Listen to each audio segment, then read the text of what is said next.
From what I'm seeing is you're drawing the way you write, which is wrong because you want to free up the movements. You want to loosen up when you draw. You want to be comfortable. You don't want to be like in a writer position because you're not writing, you're drawing. So that being said, I'm holding my pen, stylus, drawing apparatus, whatever you want to call it. I'm going to refer to either a pen or stylus because it's easier. I'm holding my pen halfway up, so in a comfortable position, natural. And then what I'm doing to draw circles is I'm sort of like hovering, doing the hovering technique where I'm tracing the circular motion, and then once I'm comfortable, I then put it onto the pad and then start drawing it. And then as soon as I get warmed up and comfortable with my line confidence, I will start like just start drawing as is rather than thinking about it too much. So I done my basic circles, and then after I moved on to spheres and I midsection them just to find like the midsection of the sphere and how it plays out and stuff. It's not perfect, but like it's good practice.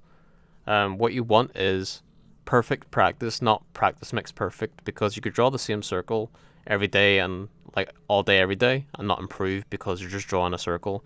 You want to visualize the shapes you're drawing in like a 3D space and then add a complexity on top of it. So you're constantly practicing stuff you've learned so you could draw more complex stuff in the future rather than just drawing a basic circle, which is just a circle at the end of the day. I mean, you can make the perfect circle, but can you draw a face which has like more angles and more shapes within the face? Know what I'm saying? All right, so at the moment you're pretty new to art, so you want to get comfortable with just drawing circles and the basic shapes, which will be triangles, circles, and squares. And after that, after you come like you're comfortable drawing those, you can move on to drawing spheres, cubes, and like cuboids, all that stuff, prisms. The reason why we draw those shapes is because they're the building blocks to drawing more complex shapes, like a face, for example. Because a face has a sphere, and then it has like a cube like below it, and a cylinder for the neck. And then we could draw like the basic shapes. You could have the overall shape structure for the face, so it takes all the guesswork out of art, essentially. You can see here I'm drawing the features of the face without setting up any guidelines, and you can even see that I'm struggling just because I have a hard time visualizing where everything goes because I haven't done it for a while.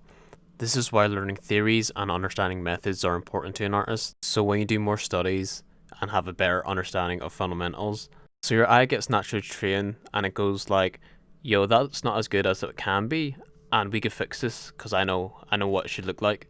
Although it's a good skill to have, the catch is you can only see as much as your artistic skill. So this is why it's good to like have peers to like look over your work and be like, does this look alright? If they have like the knowledge as well, it's good to double check. So what I'm doing here is I decided to redraw what I did in the previous attempt, which is like the facial features. Um, I'm paying close attention to the structure and how each individual feature is fitted within the face. You see that I decided to readjust the nose a couple of times, and then I was like, I didn't really like the way it was sitting, so I really wanted to fix that.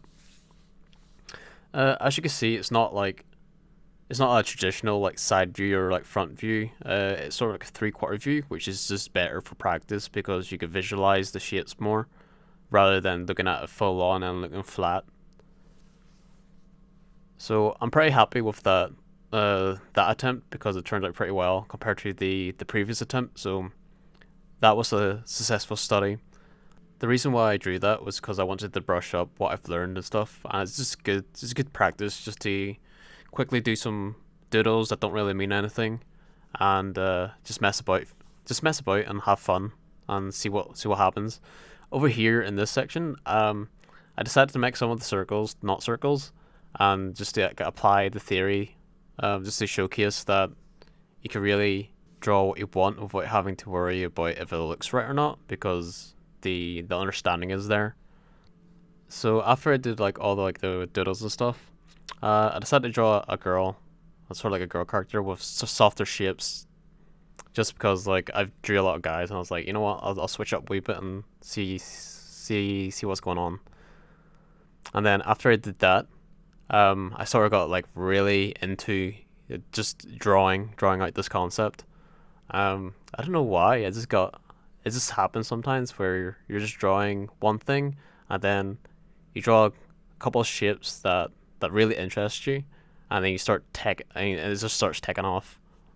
Yeah, I was meant to send you like a just like a minute clip of me just drawing a circle and then explaining over it, but I got sidetracked like a motherfucker, and I just decided to just draw this out for the next like maybe 40 minutes, just because I wanted to. Yeah, but if you got like any questions and stuff like that, feel free to not message me, because I might be busy. But I hope this helps anyways, and good luck. Oh, P.S. By the way, if you do like what I'm preaching, let me know, because it gives me a good gauge of if I'm just talking bullshit or not. But yeah, see you in a bit, dude.